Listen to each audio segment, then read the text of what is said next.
Hey everybody, the Jaw Show here.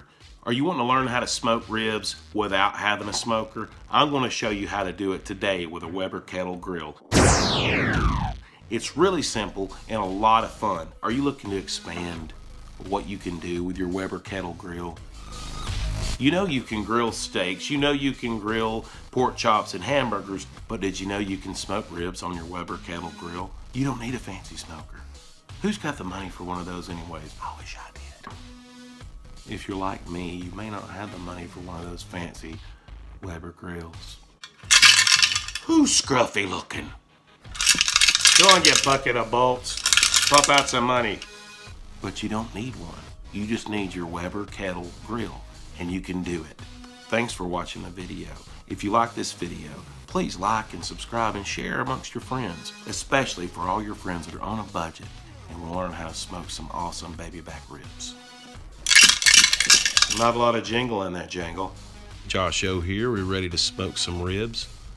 I didn't film this, but I took the membrane off the back side where the bone is exposed, cut it off, and removed it. That way you'll get the really good taste. It won't have that plasticky feel on it. I'm putting mustard on it to give it some, some spice to it. It works really well to work as an adhesive for the rub that I want to put on. I haven't been smoking ribs very long, but I've fallen in love with it. It's fun to do. You're looking at about 4 hours of commitment. I don't have a fancy smoker. I just got a Weber grill, and that's my store-bought rub. Nothing personal I made, just something I got at the store. You can make your own, I'm sure. I'm sure there's experts out there that can tell me.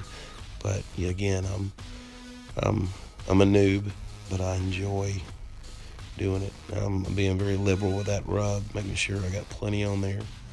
Using this charcoal starter, putting it under my chimney to get my charcoal going. That's 100% all natural charcoal, real oak. Starting to flame up. If you notice, I got some unlit charcoal to the side that will burn later, because this is going to take some time. You can watch TV, read a book, hang out. I usually hang out and listen to music. Put my charcoal down. I'm going to arrange my charcoal to make sure that I've got a 2-zone fire. I want to leave that other half open where I'll place the ribs. Got some hickory chunks. I'll put those in there and pour in a little water pan. And this will control the temperature, add a little moisture. Got my ribs down, putting the Weber lid on, and it's time to sit back. I'll check it in an hour, and then again, second hour, add some charcoal when need be, add water when need be, and just hang out and have a good time while I wait.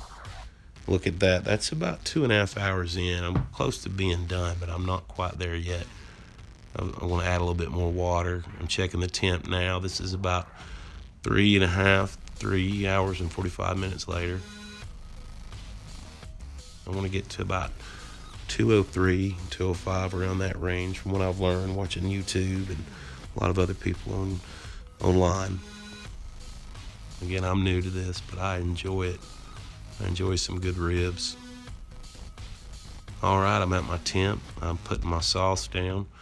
Now, the only time I'm flipping it is to put sauce on it. I put it on the bottom side where the bones are, where I moved the membrane, and on the top, I used Sweet Baby Ray's barbecue sauce, apple juice, about half a cup apple juice, and a couple teaspoons of apple cider vinegar, and some brown sugar and butter.